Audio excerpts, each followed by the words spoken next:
Welcome back to the Gospel Sports Truths Podcast. I'm your host, Zay, the fantasy football fiend, along with my guy, BK Wins. Holla at the people, BK.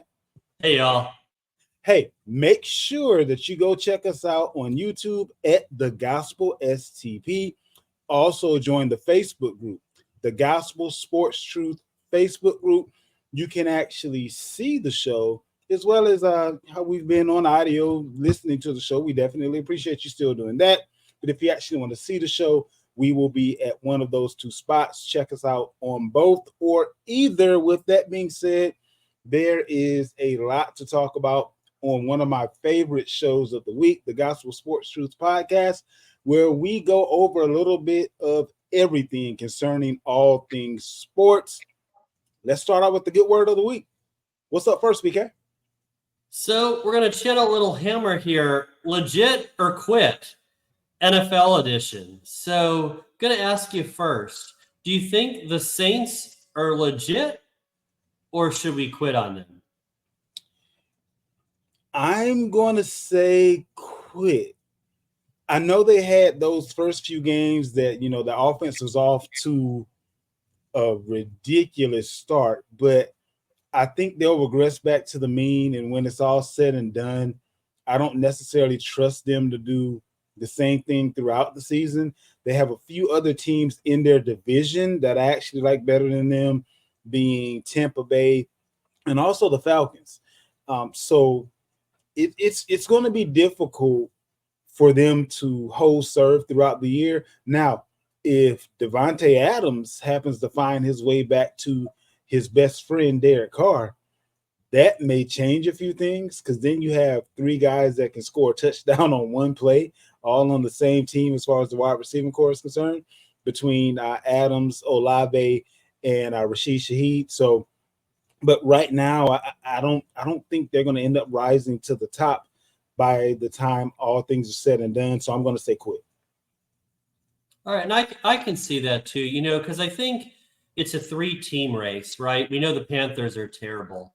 But the Saints, Bucks, and Falcons are all right in the mix. And the Saints got off to the blazing start that you mentioned. The Falcons got off to a slow start. The Bucks got off to a fast start. The Saints and Bucks have cooled. The Falcons have kind of found their footing, including a close and important win at home over those Saints this past Sunday. So, yeah, I can definitely see that for sure. What's your take on the Bills? Are they legit, or should we quit them too? The Bills used to be great during the regular season. Now, they're what we call regular season warriors. They normally falter in the playoffs.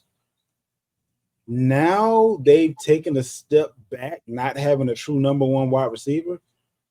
So I can't, in good faith, say that they're legit if they've taken a step back from the team that couldn't do much in the playoffs before. So depending on your definition of legit, mine is a contender that on any given Sunday, come playoff time, could be one to move on to the next round. Under that definition, I got to say that I got to quit on them too. Yeah, so my take on them would be this. I think of all the things that you said, the thing that resonated with me was your definition of contender, right? Like, I think they're a top 3 team in the AFC. I think the Chiefs are the team to beat. They're until someone knocks them off, they're the team to beat. I think the Ravens are right there at number 2, especially after their beat down of the Bills. And I think that the Bills would be number 3. So I think they're a contender in this standpoint that they're a top 3 team in the AFC. But I'm not a fan of Sean McDermott at all. He proves time and time again that he does less with more. And they have less talent now than they do the previous years where they couldn't get it done. I don't really know what changes this year. So are they a Super Bowl contender? No, I don't think so. Are they likely going to win their division and be an upper seed? Yes, I think they are.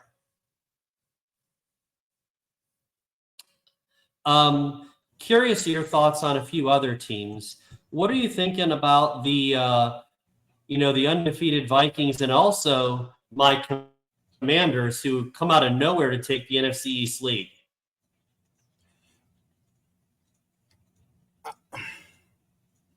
I'll put it this way. I think the Vikings have what it takes to be legit. You have an awesome defense. You have great offensive weapons. We haven't even seen TJ Hawkinson in the offense. I think their chances are going to all be predicated on whether or not Sam Darnold can hold it together. Hot start, but where does he end? Remember, just a few years back, he had a hot start in Carolina. Then he ended up getting hurt. I believe when he got hurt, he was the number one quarterback as far as rushing touchdown was concerned. He's the number one quarterback right now as far as passing touchdowns is concerned. So it'll be whether or not we get the Sam Darnold that played the first half of last week's game, where he put up 28 points against Green Bay, or the Sam Darnold that was in the second half of last week's game, where he was only able to muster 3 points. What are we going to get in the second half of the season? As long as he isn't the reason that they lose, their defense will keep them in pretty much every game. So I believe that they are legit, and honestly, they're a team that can beat quite a bit of teams in the NFC. Like there aren't really many teams in the NFC right now that I would say that are just heads and shoulders above others. So, I mean, I got to say that they're legit. They don't have a Patrick Mahomes that they have to get through, or, they don't. I'm trying to think of who I would even. The top dogs in the NFC right now is kind of all. It's a hodgepodge group. You can't put the Eagles up there with the troubles that they're having. You can't put San Fran up there with some of the issues that they're having, mostly due to injury, but still, it is what it is. Like the top dogs that are normally standouts in the NFC aren't standing up just yet. So why not the Vikings? As far as the Commanders are concerned, there's no reason that they can't win the NFC East. Dallas is messing up. Philly's messing up. The Giants aren't even invited to the party. I mean, the NFC East is looking for a team to stand up and take over. And as of right now, unless there are any big changes, why not the Commanders? Yeah, I think for me, I think they're both much closer to legit than quit, but we've also played essentially a fourth of the season, right? True. And there hasn't been many divisional games played. I know the Vikings just played at Lambeau, which is a tough place to play. Absolutely. And they did hold that one out despite a huge first half lead that you chronicled. In Washington, their early divisional game was pretty much a bye against the Giants, who are the doormat of the NFC East. So they haven't played their two against Philly. They haven't played their two against Dallas. Minnesota still has two against Detroit to play and one more against Green Bay, the return game at home. I need to see more of these divisional matchups before I'm just going to anoint teams. And Right. for me, I think the team for me to beat is still the 49ers. Debo came back last week. So did Kittle.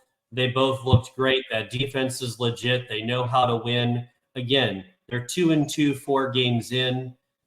It's a long season. It's nothing for them, even in a tougher division where I think, the Cardinals are better than advertised. The Seahawks have played well, and the Rams have just been decimated by injury. Otherwise, they're a solid team.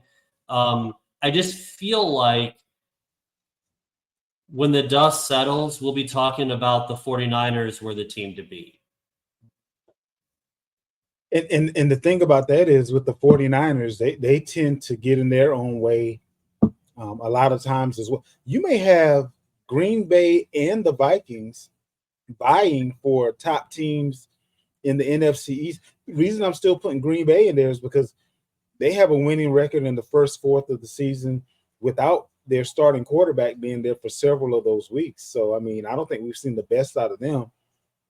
It's going to be, it's definitely going to be a interesting midpoint of the season and then going into the back end. Let's venture on over into college. Contender or pretender? I'm going to throw out a few teams. You let me know if they're contenders or pretenders. Let's go with the Miami Hurricanes, the Clemson Tigers, that team up north. And for those of you that don't know what that means, I guess I'll say their names just for the sake of the audience. Michigan Wolverines, the Rodents, as Buckeye fans call them, Notre Dame, USC, BYU, Missouri, and Indiana. Some teams are quietly sporting some of the best records so far in the first fourth of the season, or just heading past the first fourth of the season. Some with a couple of losses here and there, but contenders or pretenders? Who you got? Let me start with the pretenders. Okay. I think when all is said and done, Southern Cal and Michigan are definitely pretenders. Michigan can't throw the ball. Their defense and their special teams are playoff worthy. There's no doubt that defense and their special teams are really, really good. And they run the ball really well. But it's hard to win when you can't throw the ball at all, like literally at all. And then Southern Cal, I think the trouble with them is this is where the conference expansion hurts them. You know, a couple weeks ago, they had to they hosted a game, they had a bye, then they went to Ann Arbor, lost a tough game in Ann Arbor. Then they flew all the way back to Cali to play Wisconsin. That was a tough game for a half. They did take care of business in the second half, give them credit. Then now the following week, they have to go back to Minnesota and play a night game at Minnesota. So you're going back and forth and back and forth. And like, I know that they're 18 to 22-year-old kids, but that's a tough ask. And they still got to play Notre Dame. They still got to play the rest of their Big Ten schedule. I just think the schedule is going to trip them up. Michigan, I think because of their defense and special teams and run game, I think they'll probably still win 8 games, but 8 games isn't going to get you in the playoff. So they're a pretender. And in Missouri, right? So we'll talk a little bit more about them later in the show, but I will say that Missouri is a top 10 team that's undefeated. They've had some success in the SEC and the old East-West divisions, right? They took advantage kind of a weaker East pre-Georgia having Kirby Smart. But they struggled against Vandy at home. They had to go to overtime. The week before that, they struggled as well to escape. So they had back-to-back close calls against inferior teams. A&M is going to be a battle on the road. Alco has them trending in the right direction. I just think the conference schedule is going to catch up to Missouri, and I think they're going to be left being a pretender. The contenders. I actually have 5 here. Going to start with Clemson. I know that they got absolutely annihilated in the second half against Georgia. Remember, it was a 6-0 game at halftime. But they got annihilated there. But what have they done since then? They have absolutely destroyed everything in their path since. And they're not only winning, but they're winning big, and that says a lot. And by the way, I won't even tease this. Expect another beatdown this week in Tallahassee. My Noles are in big trouble at home this week. But you look at their schedule, with Florida State not being what everyone expected. They have Louisville, which is a winnable game. The schedule favors Clemson. It favors Miami too. Now, Miami was aided a little bit last week, and we'll talk about that later too. But Cal, is this the ACC after dark? Like, this is going to be a real tough battle for them to go all the way to the West Coast to play Cal at night at 10:30. And then, by the way, Justin Wilcox, 12-5 at home as head coach, is a home underdog.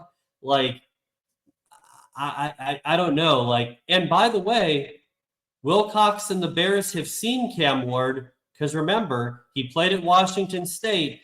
And by the way, Cal beat him 42-39 last year. So they've seen them before. It's not a unfamiliar foe. But I think Clemson and Miami, for schedule purposes, are contenders. And I mean contender, I mean playoff contenders, not national title contenders, just to make sure that I designate this. Neither one of these have a chance to win the national title. Notre Dame, they have to run the table and look good doing it. That loss to Northern Illinois and not being in a conference or having a conference title game is a killer for them. But I still think with one loss and 12 teams, they got a shot. BYU, how about them? Undefeated in the top 17. They pasted Kansas State. They've looked really good. I don't think that they're a contender for the playoff again, not a national title, and then Indiana. The coach just says, Google me, all I do is win. He has the Hoosiers believing, and you look at their schedule, it's Charmin soft. So they have their toughest game that they play, I think, the rest of the year is Michigan. Like, they have a very friendly schedule. So I don't think they're a contender because they're that great. I think they're a contender because they're going to win so many games. What is your take on those? You agree, disagree? Well, out of that list, I have two contenders. Clemson and Indy are my only contenders on that list. And the reason for that is the schedule for both is going to lend itself to them being capable of making it to the top 12 as long as they don't have any major faux pas. And I think that with Indy, they have a team makeup that will give Michigan everything that they can handle, and I actually think that they can win that game. And by winning that game, it's going to propel them, if they aren't already in the top 12, to being in the top 12. Clemson, same thing. They're going to play Florida State this week. That's no longer going to be a cherry on your ice cream sundae. They're just another team that everyone is beating. Let me ask you this, because I haven't looked that far ahead, but I know you kind of pay attention to that conference based on Florida State being one of your teams. Does Clemson play Miami this year? Not in the regular season. Okay. So that's going to be, I think that would have been the game that could have propelled Miami forward if they won, or vice versa, Clemson forward if they won. But I think Clemson can get into that top 12 without having to face anyone who is a blue blood that's noteworthy, if that makes sense, just based on what they've been doing already and kind of the reputation that they've built over the last few years. So I really think that out of this group, Clemson and Indy are the only two teams that really have a shot at being a contender. And when I say contender, I'm looking at being in the top 12. Notre Dame has already shown that they can lose to anybody any given week. I don't see them winning out, and I believe that's the only way that they end up high enough to be in that top 12. Mizzou, they're in the SEC. They're going to play some teams that they just don't match up well against. Michigan, as you stated, they don't really have anything other than a running game. If they can't beat you with their defense and their running game, which they're going to run into a couple of teams that are going to punch them in the mouth, and I don't think they're going to be able to react well. USC, their schedule is going to play against them, and this is going to be something that plagues USC going forward. Having to go from the West Coast to middle America every other week, it's going to get tiresome, and there is no changing conferences again anytime in the very near future. So it's going to have to be something that they get used to. But I don't know that that's going to be anything that's going to favor them.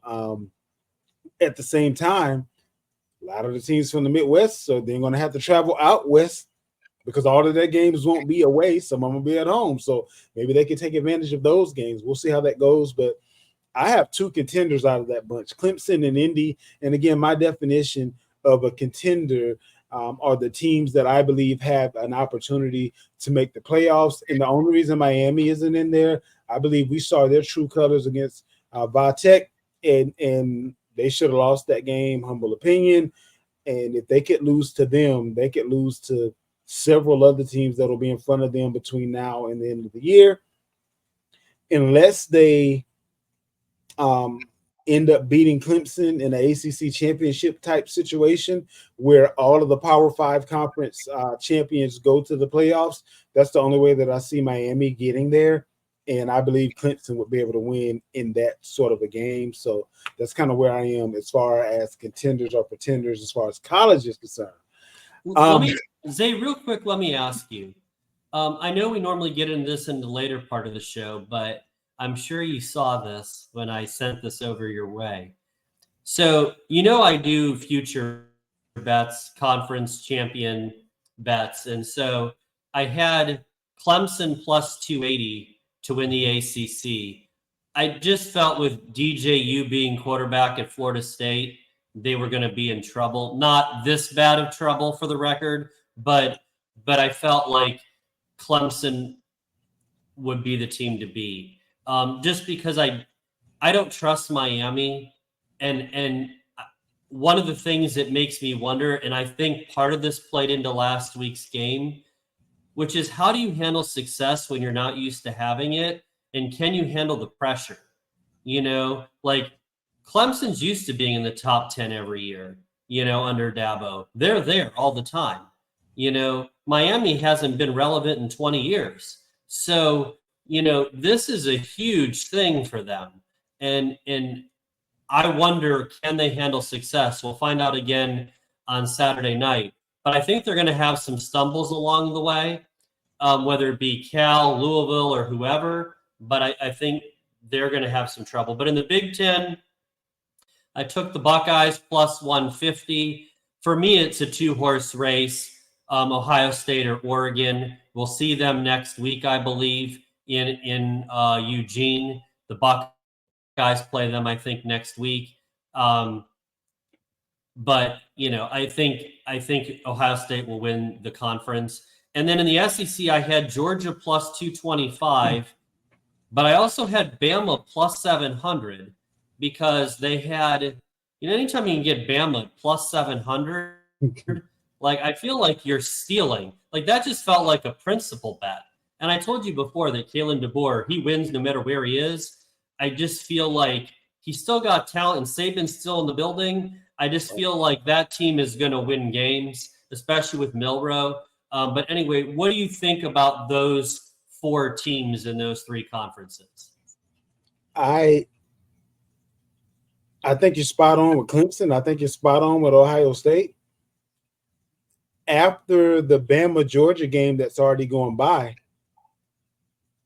Bama makes sense as well based on the fact that I'm thinking worst case scenario is, well, this may be a year where we get the rare three-peat. Bama and Georgia may end up going up against each other 3 times. They just played against each other. SEC championships could end, or I won't even say could, are most likely to be the case. And then based on neither one of them losing to anyone other than them, that definitely puts both of them in the top 12 at the end of the year, as long as they don't lose to anyone other than the two of them. So, yeah, makes sense. You had your bet in the SEC between Georgia and Bama because who else could it be? There's no one else that's going to make that come up. And you probably wondered, there is one state who probably is sending me some nasty grams, which is the Lone Star State, Texas. they were plus 325. They were the second favorite to win the SEC. I got to tell you, I just don't trust them. I don't trust them to actually beat Bama and beat Georgia. And they still got to play a rivalry game with Oklahoma. And I know Oklahoma is not great, make no mistake. But usually the worst team in that at that time usually wins that game. Well, So Texas, I just think the grind of the conference is going to get to them, and they're not used to the grind. And especially knowing that they're already dealing with injuries at quarterback, which is, an important thing. When will Ewers be back? How does he play when he comes back? How long can he stay healthy when he does come back? He does have an injury history. It seems every year he misses time. Arches looked great in his, for the most part, although last week's effort didn't light the world on fire. But I just don't think Texas is the team. Give me Georgia or Bama on a neutral field. I think they're going to beat them. That's why I eliminated Texas. I mean, What's next? Sense. So, your baby, the MLB playoffs have started, and we have some matchups that are going to produce some fireworks. Kansas City versus the New York Yankees, Detroit at Cleveland. Then over there in the NL, we have San Diego going up against the Dodgers, and either the Mets or Milwaukee going against Philly. What are you feeling with this setup? So what's interesting is in the American League, both the underdogs swept the favorites. The Astros had made 7 straight ALCSs. They hadn't missed since 2016 and got swept at home by a Detroit team who was 10 games out on August 11th. What did the Motor City Kitties do after that? 33-13 the rest of the way. And the Astros got off to a bad start too. They were 12-24 and then went 76-49 and won their division. So I like Cleveland to beat Detroit. I think both teams have a hard time scoring runs. The Guardians have a little bit better bats with Jose Ramirez, Josh Naylor, and of course Stephen Kwan. And both teams have really good bullpens. But I think the Guardians have a great bullpen, and especially with Emmanuel Clase. How about his 0.6 ERA that he had for the entire season? 47 saves. I don't say this often, but that's Mariano Rivera-like. That's how dominant he was. Now, high praise.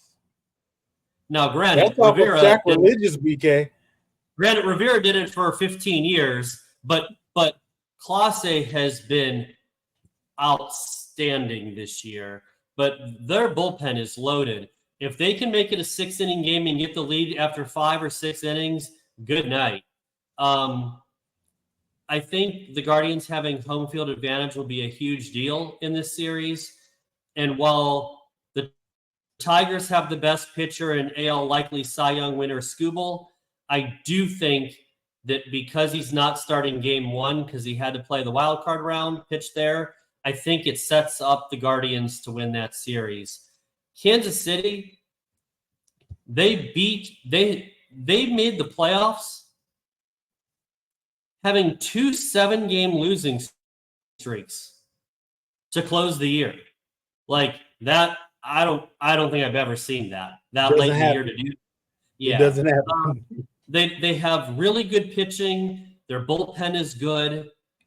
They don't score any runs. Now, Bobby Witt Jr. is an outstanding player.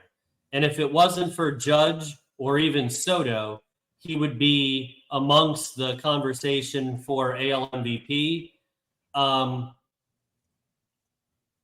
the Yankees have home field. That place is a madhouse.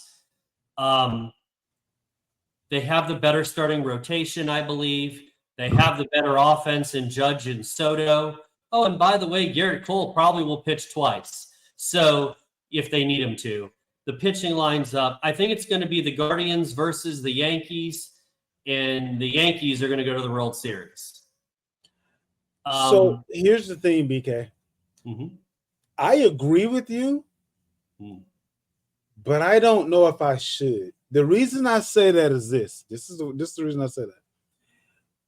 I'm a Yankees fan. I'm a Cleveland fan. And I don't know if I'm picking with my logic or my heart. If everyone knows I love my Ohio teams, and the Yankees are my other baseball team. I've been a Yankees fan for the longest.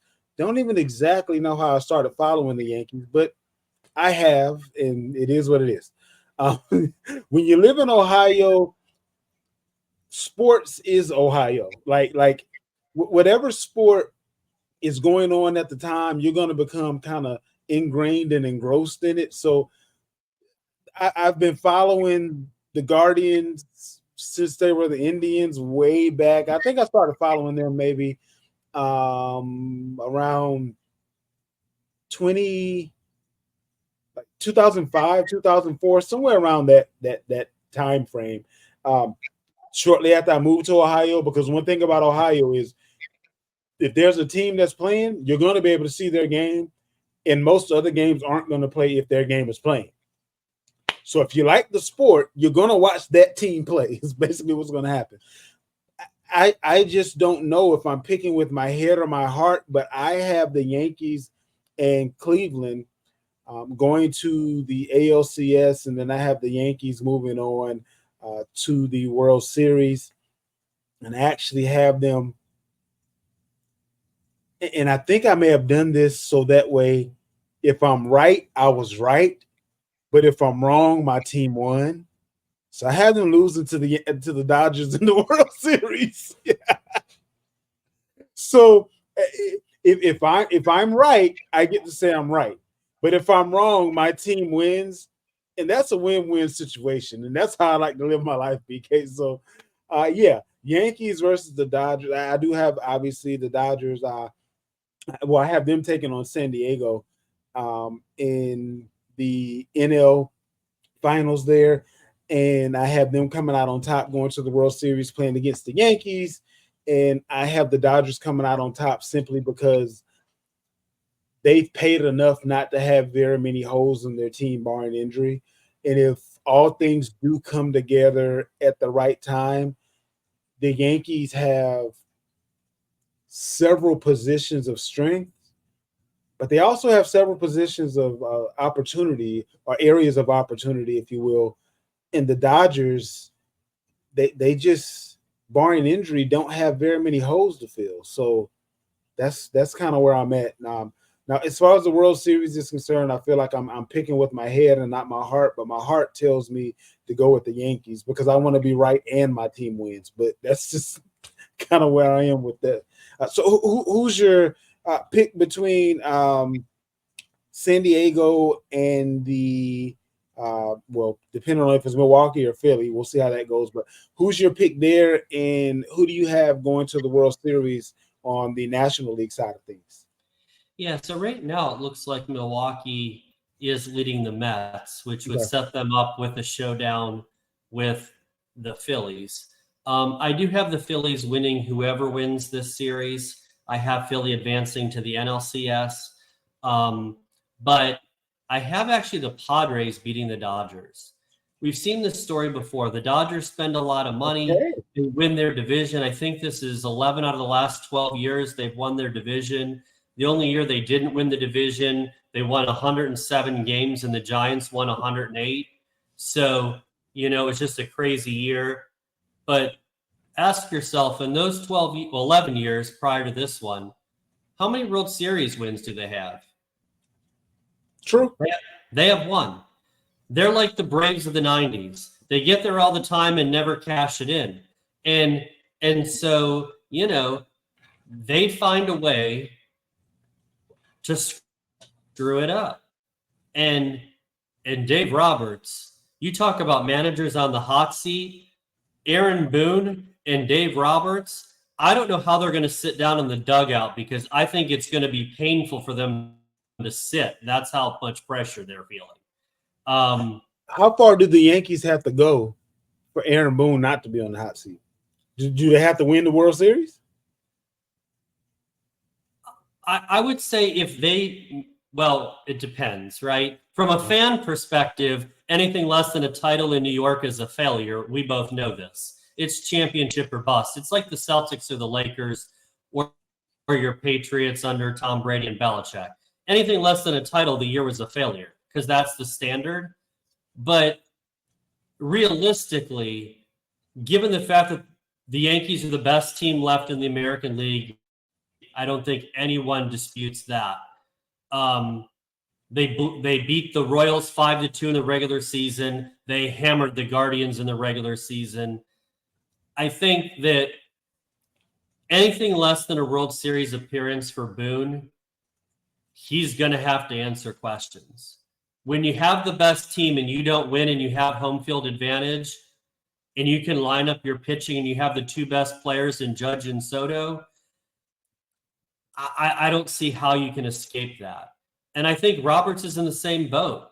If they don't make the World Series, and especially if they lose to division rival Padres in the division round, he's going to have to answer some questions.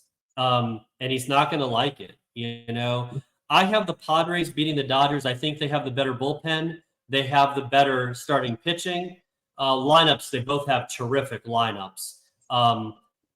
But Padres are playing better down the stretch. They have the better starting staff. They have the better bullpen. Give me the Padres. I have the Padres and the Yankees going to the World Series. Who do you have winning it?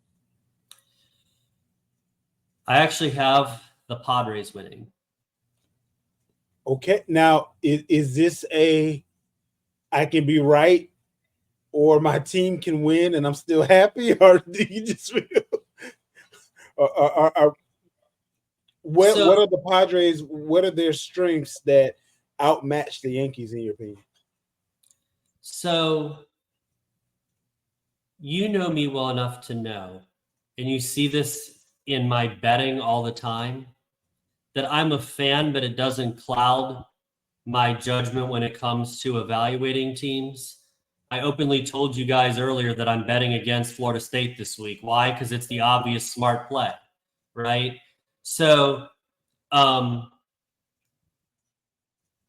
problem I have with New York is outside of Garrett Cole, I don't trust their starting rotation. It's been hit or miss. It's either been great or mediocre, and I'm concerned that we might get mediocre, especially with that Padre lineup. The other thing is, look, I'll say it for the record. I'm not an Aaron Boone fan. He mismanages so many things, that his in-game decision-making, bullpen choices he makes.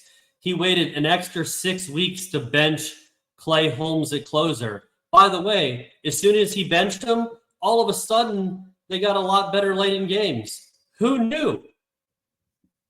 Like, you know, he just misses some obvious. He's a player manager. He's too loyal for his own good. And while players love that, it costs you games. And ultimately, it's going to cost you your job because you have to win. So I just don't trust him to manage. He's going to get outmanaged against the Padres, and the Padres have the better lineup and the better pitching. I just think, I as much as I hope I'm wrong, I would love to be wrong. I just think that the Padres will win. And to your point, for your prediction, should the Dodgers win that series against the Padres, I would have the Dodgers or the Phillies likely beating the Yankees as well. I think they're the clear cut in the American League. I think they're very beatable in the World Series. Let's move on over to another playoff series, or a couple of the playoff series that are going on. The WNBA playoffs. The Liberty are going up against the Aces. The Sun going up against the Minnesota Lynx. Right now, the Liberty lead 2-0. while the Sun and Lynx are tied 1-1. Game 3 against the Aces. I actually have the Aces beating the Liberty in game 3. I have the Liberty taking the series. I don't understand why you would let the WNBA MVP not go into the game being your main source of points, or depending on her to do what she does, being Asia Wilson. Game 2, it felt like it wasn't until the second half that they actually allowed her to do what she does in a game. She scored like 12 points in the fourth quarter, if I'm not mistaken. And I'm still trying to figure out, why would you go away from the MVP acting as if, well, we have to win in spite of her, versus letting her be the reason why you win? When you let her do what she does, huge difference in the game, in the I would say the attitude that both teams take on, between the Liberty and the Aces.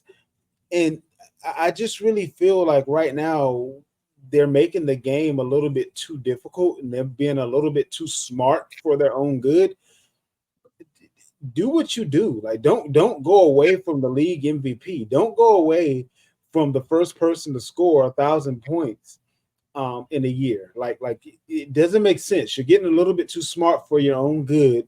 Let's go back to the basics. Make the main thing the main thing. As far as the Sun, the Connecticut Sun, the Minnesota Lynx are concerned, they're 1-1. And honestly, this is a series where it's kind of like the first series that I was just talking about. Are you going to play your game, or are you going to try to get cute and try to do what you feel the other team isn't capable of stopping, although you aren't very good at it? The Lynx is a shooting team. When Fee is on point, I don't know if anybody else has put up 42 points in the playoff game in any time here of late. That's NBA or WNBA. So why are we trying to get cute here? Let's just make the main thing the main thing, and let the chips fall where they may. The last thing that you want in a playoff series is to go away from what got you there and then have to wonder what if. And that's the setup that I see for the Aces right now. If things don't change, this Minnesota and Connecticut series, I think this series can go down to the wire. I really think that this can go all the way up to game 5. And I don't think either one of them are going to be able to beat the Liberty, who I now have taking over the series with the Ace. I don't think the Aces are going to get swept, but I think the Liberty are going to take the series. And the thing about the Liberty is they have both the offensive prowess and defensive prowess to make the Sun and the Lynx not be able to do what they do best and come out on top. So WNBA, if you're missing this playoff series, you're missing something great. Some of you are missing this playoff series, and I'll have a little bit of something to say about that a little bit later. We'll kind of go from there. Any reactions to the WNBA so far? Yeah, so I would say this. I think the Lynx and the Sun are a toss-up. And I think the winner of the Liberty Aces, which is likely the Liberty, they're the team to beat, right? Like whoever wins between we said this before. I'll repeat it because I still think it's true. Assuming the Liberty beat the Aces, or whoever wins that series, they're going to win the title. That they're the stronger teams. Vegas it was interesting to me in telling that Aces head coach Becky Hammond made a comment. She said, "We haven't played with an edge all year." And I know part of that is coach speak to challenge them because they're desperate and they're down, their backs are to the wall now, down 0-2. But if they're talent-wise, they're not the fourth best team. But the seed is their fourth best team, and they had to play the Liberty in the semis because they underachieved all year by their standard. And and it bit them. So I think that was telling, and their coach was right in what she said. It's going to be the Liberty. They're going to cut down the nets. They're going to be the WNBA champs. Let's move on over to the NBA. We had a very interesting trade go down. I'm interested to see your opinion on this and see if our opinions differ. But the New York Knicks got Karl Anthony Towns and draft rights to James Nagy. The T-Wolves received Julius Randle, Dante DiVincenzo, Kente Bates Diop, and a future first-round pick. The Hornets received Charlie Brown, Daquan Jeffries, Washington Jr., and 2 second-round picks. And that's going to be 2025, and as well as cash. So, in your opinion, who actually won this deal? So I think the people out here are going to hate my answer, but I think it's the right one at this point. I think both teams won, and here's why.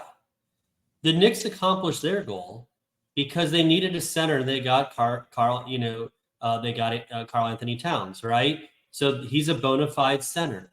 He also doesn't have to be the best or second best player on that team, and it loads up. They have a pretty solid starting five now. And this plays with Tibbs coaching, right? They gave up depth to get the center. They have a really good starting lineup. He'll play them all 702 minutes like he does every game. If it was up to Tibbs, they'd play 70-minute games just because 48 isn't enough for him. So, all joking aside, like, this accomplishes what they're trying to do. It improved their team, it improved their need. But I think the Wolves won too. Why? Because, they can't keep paying all these max deals to what they were, and so they saved $9 million in cap space. They added depth in getting Julius Randle and DiVincenzo. So they already proved that Towns couldn't win a title with that team as the second best player behind Anthony Edwards. So, to run back the same thing over and over again isn't going to work. So I thought, and you don't want to keep paying Towns, who's especially underperforms in the playoffs. I think the T-Wolves got it right. I think the Knicks got better. Personally speaking, for the Knicks, I still don't think they're better than Philly, Milwaukee, or Boston. So, and Milwaukee's debatable, but they're not better than Philly and Boston with this move. I think this is an easy win for the Knicks, to be honest with you. This was a money move for Minnesota. They would have been somewhere in the neighborhood of about $40 million into luxury taxes. If they didn't make the trade, they've been trying to figure out a way to move Karl Anthony Towns all offseason. They're also looking at a way to sell, if not the team, a good portion of the team. And I think this makes it more attractive to future investors, if that is the way that the team eventually ends up going. But the thing about it is, I don't feel that Minnesota, the team in and of itself, I know the money thing, money aside, don't feel that the team got any better. You got a guy that no one else wanted in Randall, because the Knicks have been trying to trade him forever and a day. And then you got a guy coming off of your bench in DiVincenzo. So, like, where did you get better other than cap relief? For the Knicks, I think you knocked it out of the park, because for whatever reason, they can't get very many proven veterans to come there as free agents. But what you just did is you just set up your team with another offensive juggernaut, and you have guys on your team that don't play selfish ball, that are going to be more than happy to take on the brunt of the defensive end. I mean, you got Mikal Bridges out there, stud. You got Brunson out there, stud. So I just really feel like at this point in time, they have a great chemistry, and now you can compete with the Phillies and the Celtics of the world. Do I think that they're capable of beating the Celtics at this moment? No. I do think they can compete. I do believe that they can beat Milwaukee, and I also believe that they can beat Philly, because when is Philly ever healthy going into the playoffs? So I just really feel like they made a step forward, and they also put themselves in a position based on not caring about spending money, that now that finishing piece that they're going to need to compete with the Celtics of the world is going to be willing to go there, because they see what the Knicks are doing. They see the direction they're going in. And believe it or not, Brunson giving up the money that he gave up this summer could end up being what makes the Knicks a championship contender for the next several years. So that's kind of where I am as far as that trade was concerned. I can definitely see that. Up next, one of our favorite segments, Our Truth and Nothing But the Truth. First up, question number one. What we got, BK? So post Brady, Manning, Breeze, and Big Ben, why has there been such a major decline in overall quarterback play? There are a few schools of thoughts that I have on this. Simply put, the bar was a lot lower. You didn't need to be a special QB back in the day, because the NFL was all about 3 yards in a cloud of dust and your quarterback bailing you out when he needed to. So, and then defense, obviously. It's not that now. So you can't really hide your warts when you're throwing the ball 35, 40 times a game. The other thing that comes to mind is a change in college ball as far as what's been focused on. It used to be almost like a farm system where the fundamentals were the main focus. Now it's more about being athletic and being able to outrun the defense on the other side of the field, and that being more important than being able to throw the ball as well as you possibly can. So what wins college football games has also impacted the NFL. And then lastly, quarterbacks started in that dispensation of the NFL when they were ready. Some of them were ready off the bat.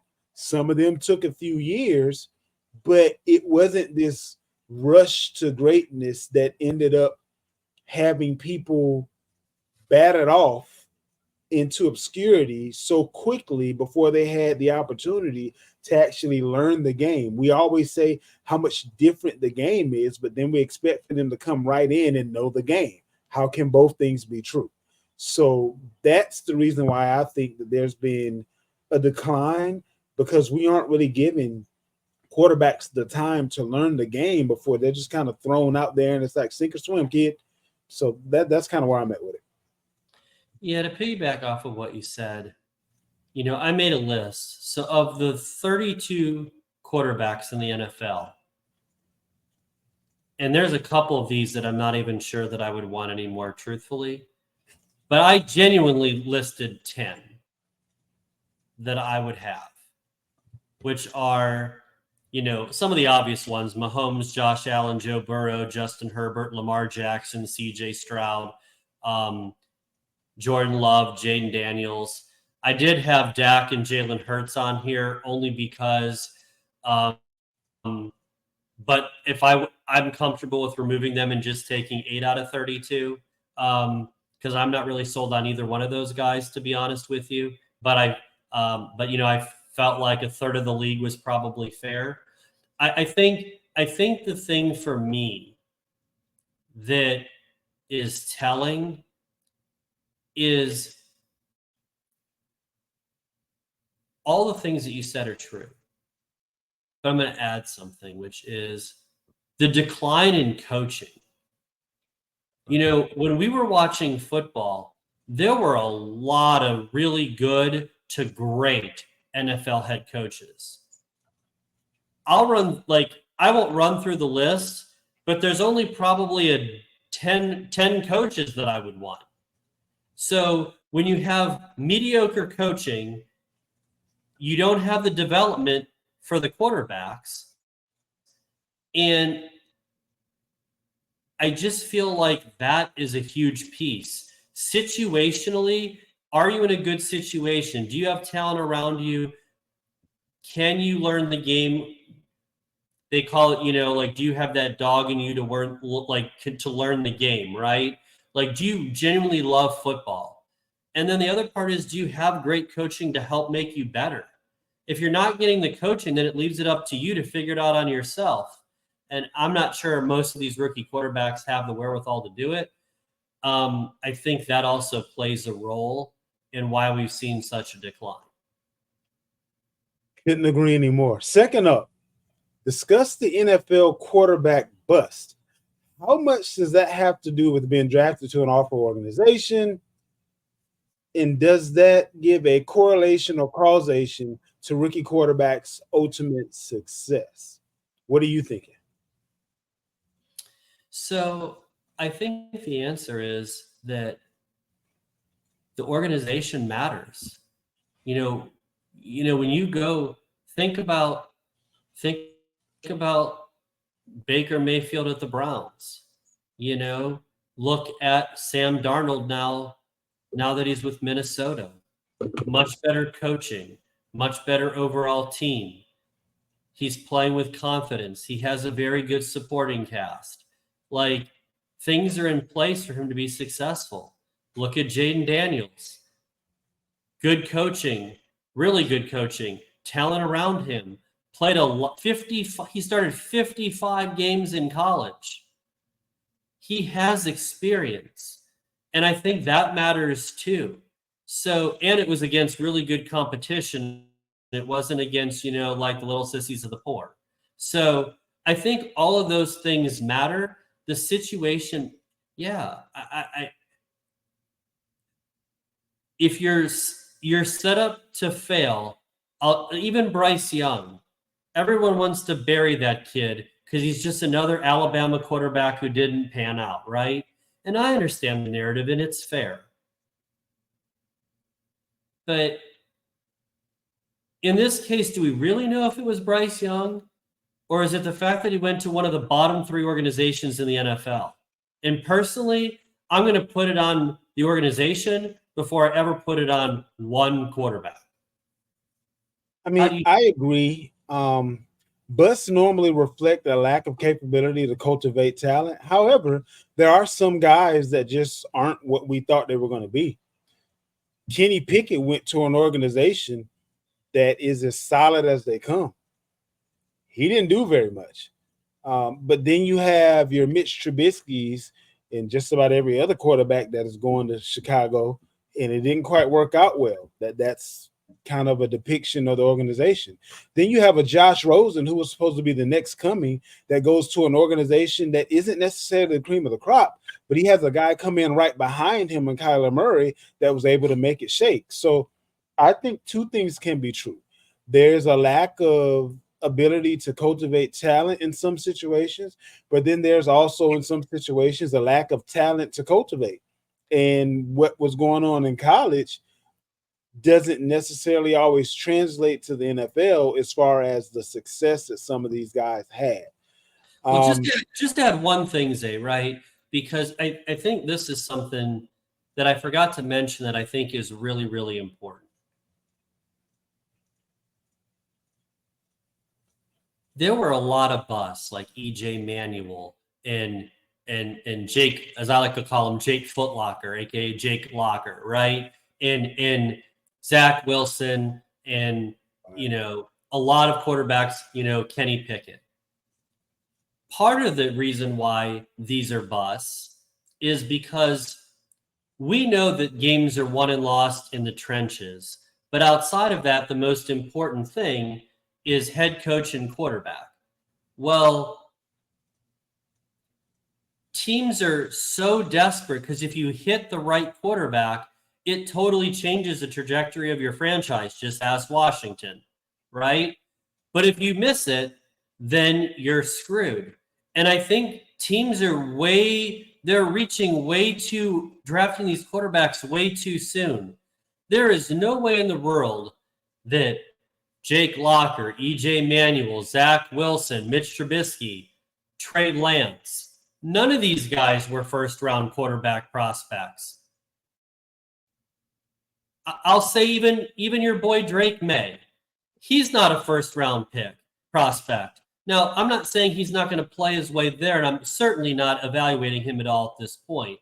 But from a talent perspective, we have to be realistic about where these quarterbacks really go versus where organizations pressure them into going versus where they really should go. I think there's a gap there. Because I read an article that 55% of the quarterbacks drafted in the first round are busts. Mm-hmm.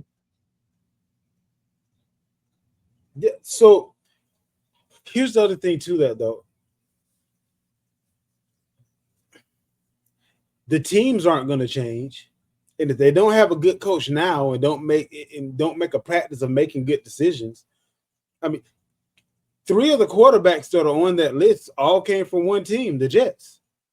So, I mean, like, they're always going to draft a guy, and that guy is normally not going to do very well because of what he's stepping into. So there's just some things that are not going to work out for most, and you just got to kind of keep your fingers crossed. I mean, Washington was on that list until they finally made some decisions from the top all the way down, and now they're off the list. Like, one fell swoop, they fixed all the issues that were ailing them. So we got to always keep our fingers crossed.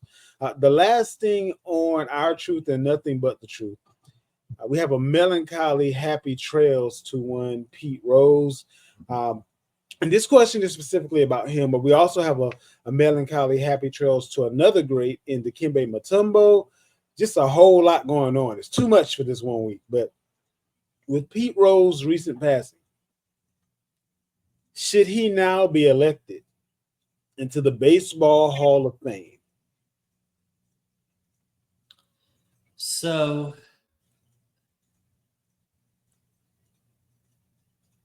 for me personally, I think that he should be elected to the Hall of Fame. I understand that betting on your team specifically is frowned upon. I understand that there's consequences that come with that, and he had a lifetime ban, and he paid the price for that. And deservedly so. There's rules in place, and he violated those rules and violated the integrity of the game. I'll say this. Real quick, though, as the all-time hits leader, and there's way worse people in the Hall of Fame than Pete Rose. If those people, for example, Ty Cobb, you can't get to be a worse person than Ty Cobb, yet he's in the Hall of Fame. So I say that to say that Pete Rose should be in. It's time. I thought he should have been in long ago. So I'm going to make this short and sweet. He absolutely should get in. I feel he should have been around still breathing when he got in. But what are we doing? Like we're really going to hold someone betting on themselves against them after they've gone on to the next life? Like, please get over yourself, baseball. I mean, like, this is a new day and age. Everybody's betting on everything. It's legal almost everywhere. Let's move on. And with that being said, we'll move on to our top 5 of something. Every week we have our top 5 all time of something. And this week, this one this is when there's a doozy. Top 5 things that you're afraid of. BK, what's your number 5?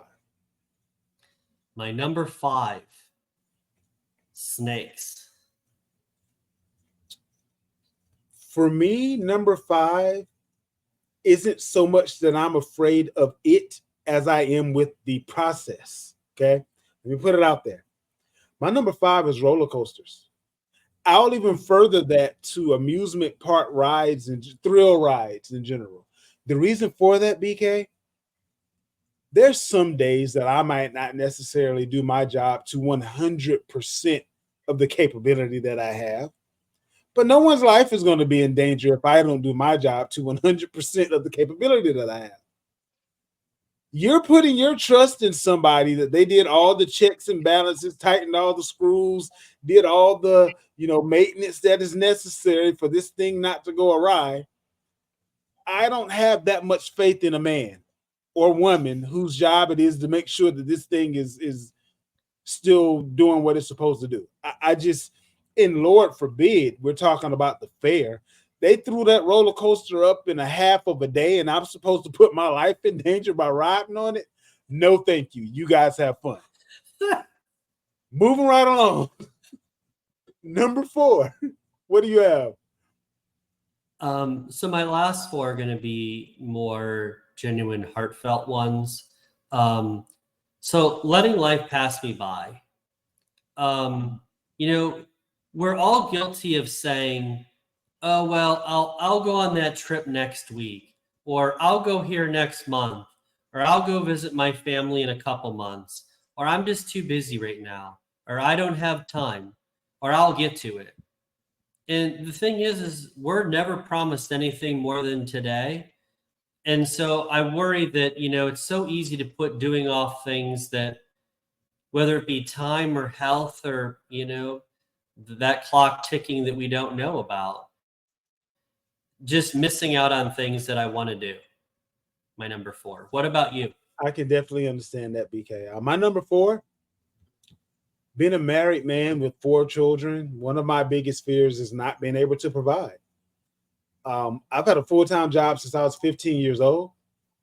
I've thanks to God, I've never really needed anyone other than me for a very long time. And it scares the bejesus out of me to have to lean on someone else for provisions that I have been able to take care of for myself and those that I love. Yeah, so not being able to provide is number 4 on my list. And I have, I'd say, a couple of the other ones are tongue in cheek, but for the most part, heartfelt going forward, just like you, BK. What you got at number 4? So my number 3 is Number 3, excuse me. it's all good. I mean, maybe my 4 was so good we were going to do it twice. We'll just run it back. But number 3, losing loved ones. I've been blessed to have an amazing family, and the thought of being without any of them is really tough. So losing loved ones would be number 3. I know it's inevitable for us all. Father time is undefeated, but we all have that expiration. But losing them, it would be tough. So that would be number 3. What about you? Number 3 for me, and this is another one of those that it's a joke, but I'm serious. Never having my house to myself again. Like I just don't know if it's ever gonna happen. Like, because things are just different than when I was younger. Like, as soon as I was legally able to sign a lease, I did so and had my own place to live. But I don't know. I don't know that I will ever be able to just let it all hang out and have my house to myself with my lovely wife, with it just being us, ever. Like, I don't know. I don't know how that's gonna work out. But that's my number 3 fear. What you got for your number 2? My number 2 won't surprise you at all, knowing how well you know me. But it's the fear of failure.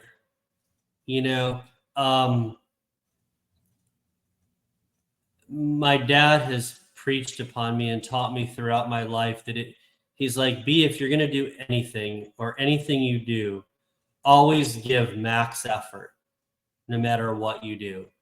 And so I don't like, and this will resonate with you, Zay, because I know how you are. I don't like not being good at something. So if I'm going to do it, just know that I'm going to work my tail off to get really good at it. Um, and so that, and not being good at it, or the fear of not being good at it, motivates me to be great. So that's my number 2. My number 2 is the exact same thing: fear of failure. Um, a quote I use all the time: "I hate to lose more than I like to win." And that pretty much sums it up. I don't care what it is. If we're racing to the mailbox, I'm trying to get there first. But I don't know. That's something that I have to genuinely. I see in my youngest son, so I now see the how that can kind of trip you up a little bit too. So I'm attempting to make changes in my life so that I can show him that there's a difference between losing and learning. And as long as you learned how to be better at whatever it is you're doing the next time, you didn't lose. You had a learning experience that you should be a little bit better at whatever it was you were doing next time than you were this time. So that's where I'm trying to cultivate my mind to going forward. What you got for your number 1, BK? Well, before I do that, I have to tease you real quick and say, I want to add to that quote of yours where you said, I hate to lose more than I like winning, but I always add, and I really like winning. I So, really like, yeah, definitely. Not to poo-poo winning at all, but number 1, what we got? Is actually growing old alone. Mm. Settling down and getting married and building a life with someone is really important to me. My parents have been happily married for 52 years now. And so, while I'll have to live a long time, I'll only have to make 100 to get there. So, no pressure. But um, but that's something that, that I'm afraid of is, what about you? Well, BK, you always have me. So there's that. I don't know what that does for you, but I'm just putting that out there. I My number appreciate 1 that. is actually, I would say, kind of on the other end of that spectrum, if you will. Any way, rhyme, or reason, not having my wife by my side absolutely scares the crap out of me. Um, I don't know what I would do without her. Like, she's my compass. She keeps me focused. Um, she just she's just an amazing person. Like, I definitely married up. I'll say that. I don't know how the heck this all happened, but I'm glad it did. But I would be like a ship without a sail without my wife by my side. So that would be my number 1 fear. Having to live life for whatever reason without her. And that wraps up our top 5 things that we're afraid of. This was a little bit different than what we normally do, but you kind of get a little bit of a glimpse into us as individuals. With that being said, now that we've poured our hearts out to the people, let's pour some money into their pockets. BK, what we got? BK's best bets. All right, trying to make you guys some money here this weekend. So in the NFL, I have 4 best bets for you. Number 1. Let me break out my pad right quick, BK. All right, no pressure. I knew that you were prepared. You're a student of the game. We got to make sure we continue your winning ways, right? Absolutely, definitely. Because what you guys don't know is behind the scenes, he tells me, BK, I'm counting on you. Don't screw this up. I got money on you here. So no pressure though. No pressure. Yeah, no pressure. But the first bet, and I normally try to stay away from international games, but I like the Vikings -2.5 this weekend against the Jets. The Jets have really struggled to score points. I don't see how they're going to score points against a really good defense in the Vikings.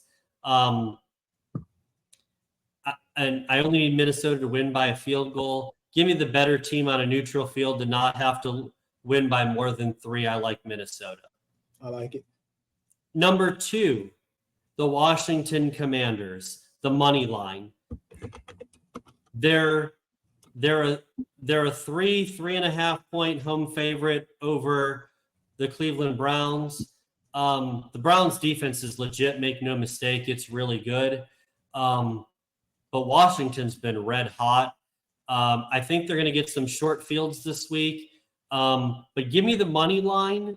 Also give me the over. I moved that a little bit to help me out, but the overs hit every single week. So give me Washington money line and the over. I like the Kansas City Chiefs at home against the Saints money line. And last but not least, a little fun fact. I like the Broncos Raiders under 37. Little stat for you here. Since 2020, where totals were 37 or less, the under has gone 32-12-1. 32-12-1 when the total's 37 or less in the last 4 years. This one's sitting on 37. Did you guys watch the Broncos play last week 10-9? Do you really think, and do you watch the Raiders play against the Browns 20-16? Do you really, and by the way, no Devontae Adams this week. Do you really think this game's going to go above 37? No. So those are the 4 NFL best bets. Have some teaser bets for you as well. The Niners money line, Chiefs money line, and Seahawks money line. Teasers in college, Missouri plus 8.5 over A&M. Buckeyes minus 13. Again, you can move them 6 if just in case you're not familiar with that term. But Missouri plus 8.5, Buckeyes minus 13, Indiana, Tennessee minus 7, Clemson minus 8.5, and the Gamecocks plus 15.5. Although I do have a best bet involving parlays.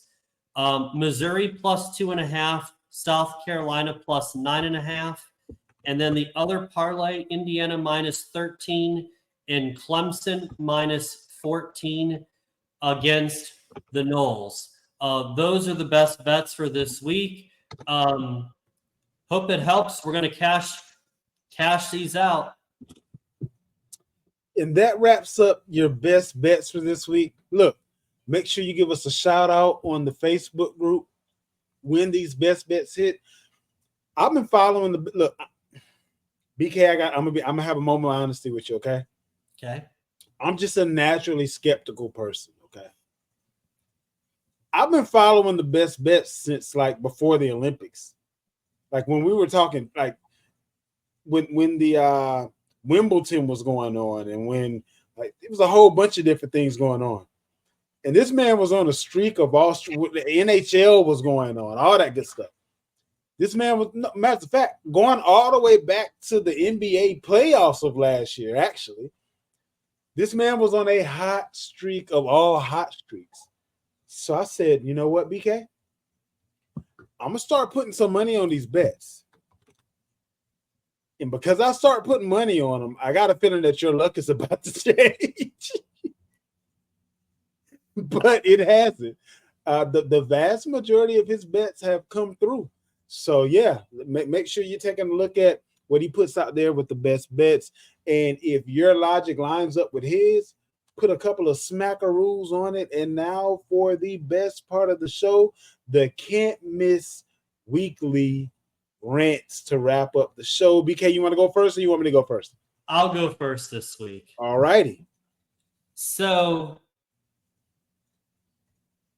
friends, family, congregation, you all know my disdain for officiating by now. I think I've made it very clear week after week after week at how piss poor officiating is. And don't worry, this week didn't disappoint. Why? Because in the Miami Va Tech game, look, I know the Canes spent a lot of money in NIL, specifically Cam Ward, Damian Martinez, the star running back. The Canes spent some money in NIL. But where I feel like the money went the best was it sure felt like the money went to the officials this weekend in Coral Gables, because those officials did everything and anything they could to save the Canes. Yeah.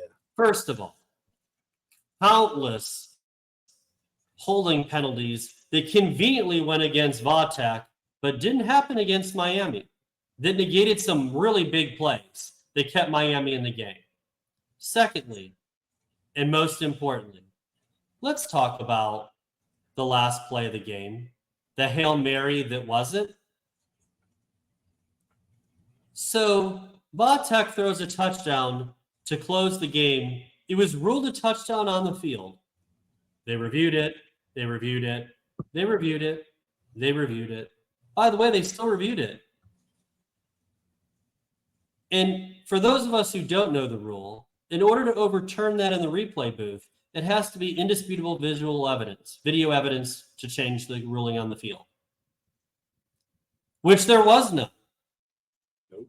They must have shown a dozen angles. Whatever the call, anyone who follows football knows if whatever they call on the field is whatever they call, then it really needs to be obvious to change it. It wasn't. They still changed it, and it robbed Vatek of that game. And for those of us who know that everything involves around money and politics, it sure felt like the ACC was desperate to keep the Canes in the playoff conversation, and it was just embarrassing. Please do better. Officials, you did your part. You made a call. Whether it's right, wrong, or indifferent, you made a call. But in order to change the call, please make sure you get it right. Every single week, these officials and the replay booth misses countless calls that they review. Why reviewing things and still getting them wrong? I'm confused. Please fix this. 100% agree with you, BK. There was no way that should have been over. If it takes you 10 minutes to figure it out, you don't have conclusive evidence. Can we just put that out there? I mean, for goodness sakes. But and one last point. You know the biggest reason why I don't think this is getting enough national attention, because I don't really think anybody cares about Vatek or Miami. But I guarantee you, if this was Bama and Georgia, true, all hell would have broke loose. I can see that. I can definitely see that. So, for me, my rant is about the WNBA. Please stop tearing down the WNBA because you're a Caitlin Clark fan. Stop the nonsense. I'm not a Caitlin hater. I'm actually one of her biggest fans. So let me just start there. Yes, she's a draw. Yes, there's been record attendance happening. And yes, a big portion of that crowd came to see her or one of the other rookies that have been out there this year. But guess what? Even with Caitlin not being in the semifinals, they've had the largest group of attendees in the past 22 years. It's not all about Caitlin. And you're a part of the reason why Caitlin has such a hard time in the league instead of just being able to enjoy success. Because the other players are so aggravated by the Johnny-come-lately Caitlin Clark fans that they're out to get her to take out the frustration that they have with you. Do better. Be better. Don't take your biases and your isms and schisms and put it all on her back. And most of them, from what I can see so far, I don't know her personally, but she doesn't even agree with most of the isms and schisms that y'all are putting on her back. So just let her be a competitor. Let her compete and enjoy it. Why does it have to be made into anything other than that? Do better. And that's it for this show. We'll see you guys on Wednesday with the Wednesday weekend recap. But for this evening, make sure you remember to tell the truth and nothing but the truth. We out. Later, y'all.